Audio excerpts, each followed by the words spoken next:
2.4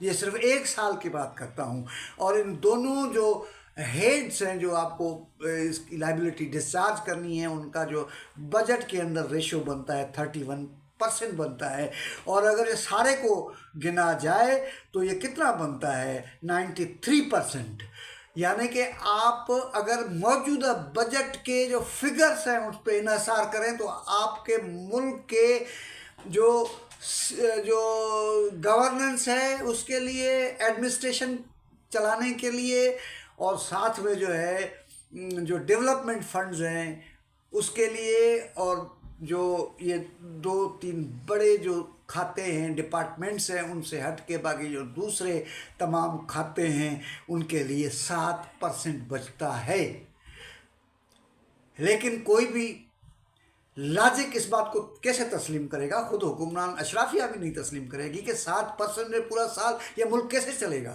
ظاہر ہے آپ نے IMF سے بات کی ہے، وہاں سے آپ کے پاس قرضے آئیں گے، پھر آپ نے ڈومیسٹک جو باروئنگ ہے وہ تو آپ کے ہاتھ میں ہے. اب اسٹیٹ بینک جو ہے ایٹونومس باڈی ہو گئی ہے. آپ نے IMF کے اندر معاہدہ کیا ہے IMF کے ساتھ کہ جی یہ حکومت پاکستان جو ہے اس کی جو پالیسیز پہ اور جو فائنانشیل میٹرز ہیں اس کے اندر مداخلت نہیں کرے گی، اور آپ اس کے لیے پابند ہیں.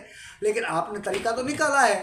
اب وہ طریقہ کیا ہے؟ طریقہ یہ ہے کہ اسٹیٹ بینک سے شیڈیول بینک یا کمرشل بینکیں جو ہے وہ لیتی ہیں قرضے، اور وہ آپ پھر کمرشل بینکوں سے لیتی ہیں. تو آپ کا جو وہ اسٹیٹ بینک کا جو پروویژن ہے جو جس پہ آپ کو بائنڈنگس ہیں، پابندیاں ہیں، رکاوٹیں ہیں، اس سے آپ نکل جاتے ہیں، اور آپ 22% جو ہے آپ انٹرسٹ پہ جو ہے بینکوں سے لیتے ہیں، کمرشل بینکوں سے لیتے ہیں. اور کمرشل بینکوں کا اب چھوٹے جو انویسٹرز ہیں، جو چھوٹے صنعت کار ہیں، بڑے صنعت کار ہیں، یا جو ہے وہ عام جو پاکستانی ہیں جو لون لینا چاہتے ہیں ان کو لون دیتے ہی نہیں ہیں. بینکوں کو ضرورت ہی نہیں ہے.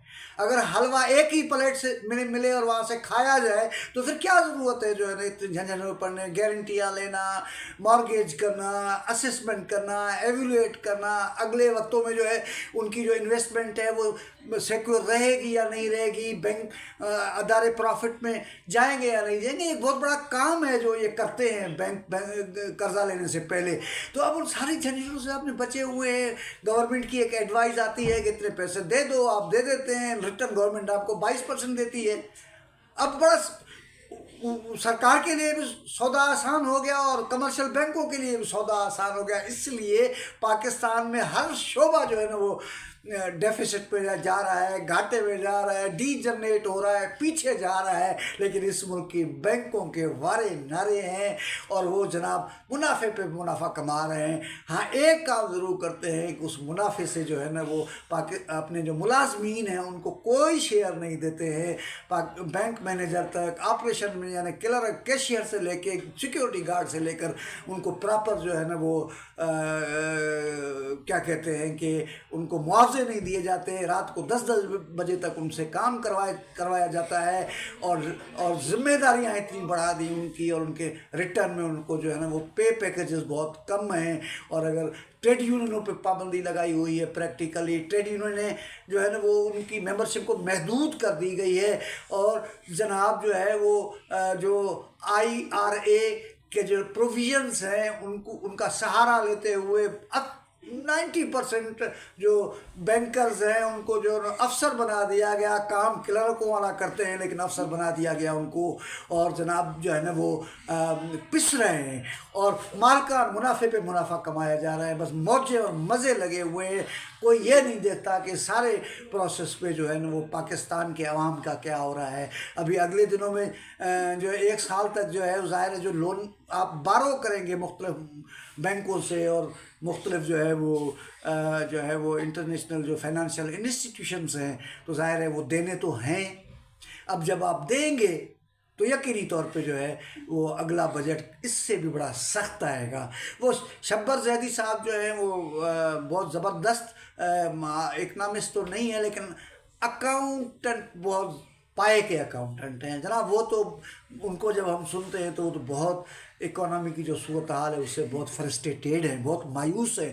اور جب کیسر بنگالی صاحب کو ہم دیکھتے ہیں جو ملک کے مایہ ناز جو ہے وہ اکنامسٹ ہیں، ماہر معیشت ہیں، اب وہ بھی کوئی زیادہ پر امید نہیں. اس طرح سے کئی انڈیپینڈنٹ جو ماہرین ہیں معیشت کے وہ بہت ہی مایوس ہیں. وہ اپنا ہوپ لوز کر چکے ہیں. وہ کہتے ہیں کہ ان حالات میں اور اس طریقوں سے پاکستان اپنے اس معاشی کرائسس سے نہیں نکل سکتا. وہ تو ایک حکومتی سطح کی بات ہے، لیکن پاکستان کے عوام کی جو درگت بنائی جا رہی ہے معاشی محاذ پہ وہ قابل دید ہے. اور میں سمجھتا ہوں کہ یہ پارٹی اس طریقے سے اگر پاکستان کے عوام کے ساتھ یہ سلوک کیا جائے گا تو زیادہ چل نہیں سکتی. تو میں مطلب یہ رائے دیتا ہوں، یہ میری خواہش ہے کہ پاکستان کے جو حکمران طبقہ ہے، فیڈرل گورنمنٹ ہے، اور جو اس کو چلانے والی فورسز ہیں، ان سب کو سوچنا چاہیے کہ آخر ہونا کیا ہے. اور اگر ہم اس طریقے سے معاملات کو لے کے چلیں گے تو ملک جو ہے، اس کے عوام جو ہے وہ کیا اس طرح خاموش بیٹھے رہیں گے؟ تو ان چیزوں کو انٹلیکچولی اور ایکیڈمکلی سمجھنے کی ضرورت ہے، جو کہ فی الوقت کوئی سمجھنے کے لیے تیار نہیں ہے. تو امید کرتا ہوں کہ کچھ بہتر ہوگا. آج کے ویلاگ کو یہاں پہ ختم کرتا ہوں اور امید کرتا ہوں کہ ملک کی بہتری ہوگی. اجازت دیجیے، اپنا خیال رکھیے. تھینک یو ویری مچ، بہت شکریہ.